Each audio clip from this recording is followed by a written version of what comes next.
एक गांव में एक किसान रहता था जिसके दो बेटे थे।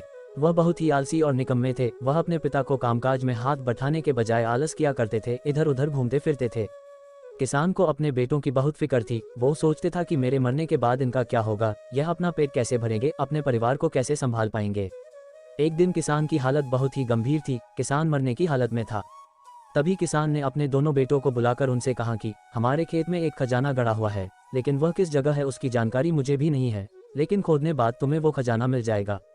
इतना कहकर किसान भगवान को प्यारे हो गए। खजाने की खबर सुनकर दोनों बेटों के मन में लालच आ गया और वो दोनों खेत पर चले गए और खेत को खोदने लगे। खजाने के लालच में कुछ ही दिनों में पूरे खेत को खोदने के बाद वह घर जाकर बैठ गए और वह अपने पिता को कोसने लगे। इसी तरह कुछ महीने बीत गए और वर्षा ऋतु का आगमन हुआ। किसान के बेटों के पास पेट भरने के लिए सिर्फ एक ही जरिया था, वो है खेती। तब बाकी किसानों की तरह किसान के बेटों ने खेत में बीज बोने शुरू कर दिए।